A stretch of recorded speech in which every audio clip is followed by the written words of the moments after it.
What up, guys? Welcome back to the show. Welcome to Clovis Football Talk. People, I wanna say this. United fans need to wake up. United fans need to wake up. Manchester United fans need to wake up. The reason why I am saying this is because I have been saying Ruben Amorim is not good enough long term. I know a lot of y'all will have a question like, Clovis, what do you mean? Give him time. Rome is not built in one day. What are you talking about? Let him cook. We look like we are sixth in the Premier League now. Let's see where he goes, right? There are some repeated things that are coming up. And trust me, when I came out 6 months into Ruben Amorim coming to the club, when I said, I've seen enough, get this man gone, I was not reactionary. Fast forward to us playing in the Europa League. I was already saying it then. We got to the final. His ego and his stubbornness made us finish 15th and lose a Europa League trophy. And we would have gotten way more players had it been we won that cup and got into the Champions League. But no, he was way too stubborn to do anything. Now, this man has promised us weather conditions, promised us sunshine and rainbows, yet we keep coming out of games scratching our heads. First half good, second half shit, massively. First half good, second half we are fighting for our lives. First half very poor, second half last minute win, hooray. Like, guys, wake the F up. As a Dutchman myself, right, it hurts to sit there and watch these England fans call themselves Man United tacticals absolutely abuse and called out Erik ten Hag's name. But one thing they will never do is discredit the reality of what Erik ten Hag did for Manchester United in a short period of time. 2 years, getting to 3 years was a short period of time compared to other managers, right? I'm not talking about the lower league managers. No, I'm talking about top teams managers, right? The type of players Erik ten Hag had was not equivalent to this. Yet, he made do with what he had. Can somebody tell me what Ruben Amorim has been doing since? Because if you want to look at it very well, Erik ten Hag at Ajax, I speak Dutch. I understood Erik ten Hag perfectly. You understand? So, when I watch England fans make these ridiculous claims, it's because simply they did not like Erik ten Hag. How he looked, how he carried himself, and what he says. Nobody liked him. It had nothing to do with his coaching abilities. And they will say talent ID, talent ID. When he was playing McTominay and said, he came out in the presser and said, I don't want to sell McTominay because he is a good player. The whole Manchester United fan base, excluding me, said, I am gutted they are selling him. McTominay is living la vida loca now. He is living la vida loca now in Italy. by London shouts. It's crazy. Rasmus Højlund is currently scoring goals. It was not because these players were bad. They was just low on confidence. Like I said, they were just low on confidence, including Garnacho. I know some people want to see flair, dribble, hug the ball, hold it, and twist and turn. Please, it's called the Football League, not your mama's living room. Okay? I just don't understand why Manchester United fans turn their noses on everything, which I will get to the transfers this season. But let's stick to Erik ten Hag and Ruben Amorim so far. Erik ten Hag got us into so many finals and won 2 trophies in his tenure. Where he got sacked at was 8th, 4 points of 3rd. Maybe the other way around, I cannot remember. But he was closer to the top. Right? Again, we want to be looking positive, not negatively, because you can say, oh, he was also closer down to the relegation zone. We have seen how tight the Premier League is now. 1 loss take you down to 12. 1 win take you to 4th. That's how tight this is. Right? I know you're going to say, but Clovis, why are you criticizing Ruben Amorim for basically almost the same place? No, sorry. Ruben Amorim has a track record here already. He has a history. So we cannot sit here and pretend Ruben Amorim did not finish 15th, lost a trophy he should have won because of his effing ego, and not only that, told us even the Pope will not make him change his system.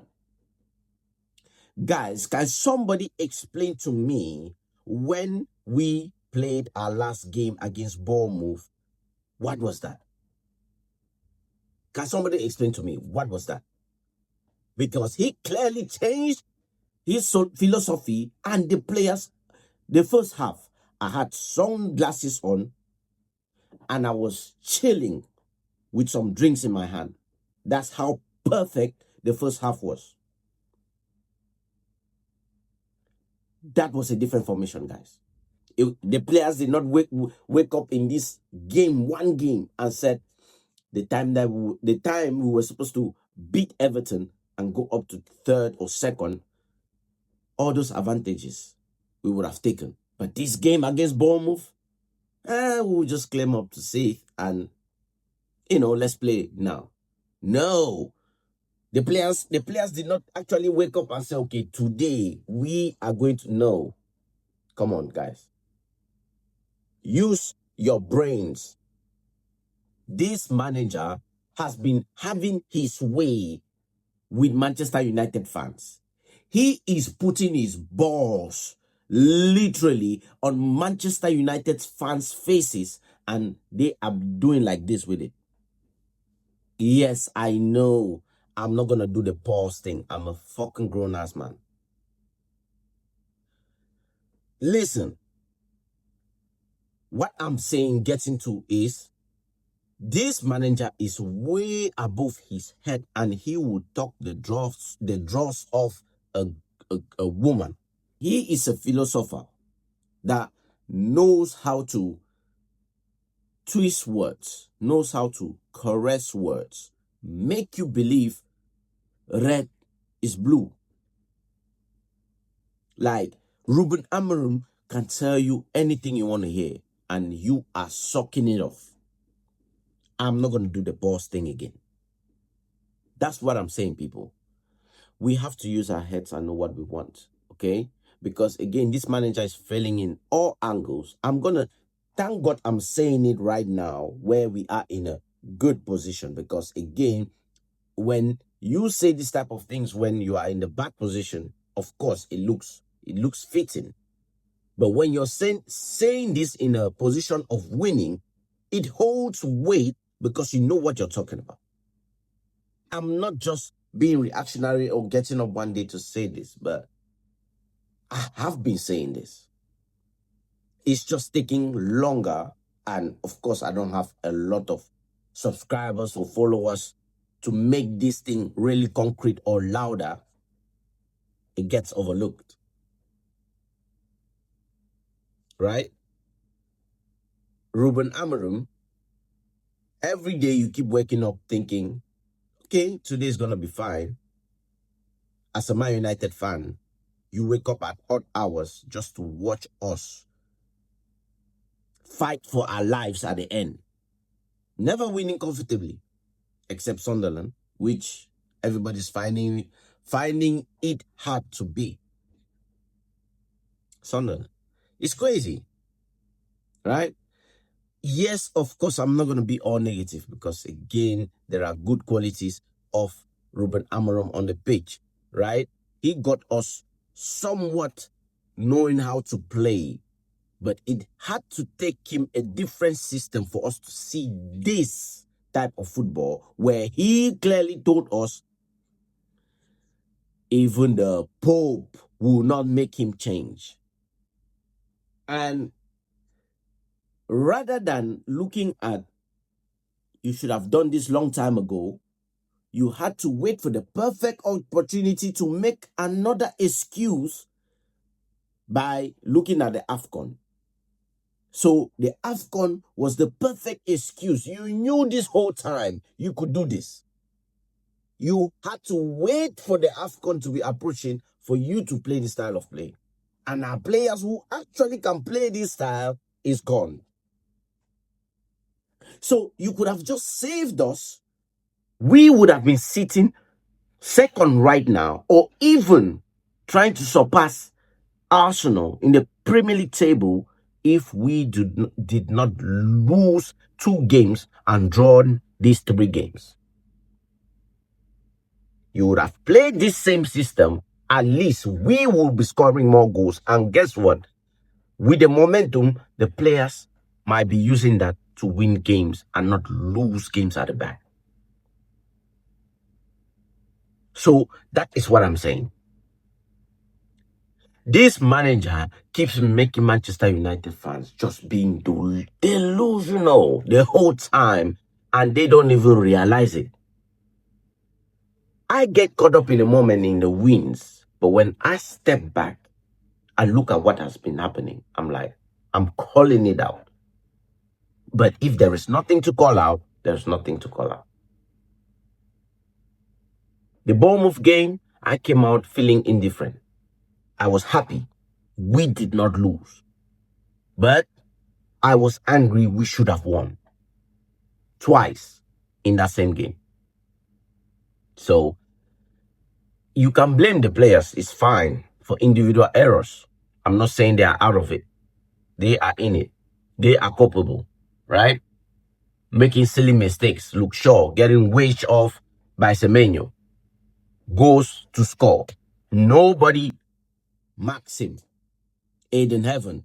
You need to do more. Grow up. You are playing for Manchester United. I'm not going to be babying you. It's not happening. Grow up. You will learn by the day. And you have learned. Now get to it. Lenny Euro, get to it. You can do it. So that's what I'm saying, people. Like, don't get it twisted. You know, I'm not going in on the manager. He has a lot to still show me. But I don't think I will see it.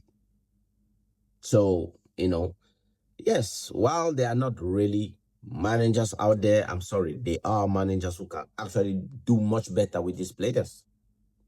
You know, and as for Semenyo coming to Manchester United, please don't overlook it, guys. You know, Man United always get players.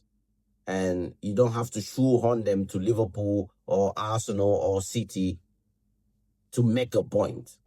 Man United just gets players because it's the biggest club in the whole wide world. Simple as that. So, anyways, people, like, share, and subscribe. I'll be back again with another video. Let me know if I spoke the truth or it was just bare waffle. Again, you can blame the players all you want, but it takes the manager to bring those qualities out. Anyways, people, like, share, subscribe. Clovis TV, Clovis Football Talk. Peace.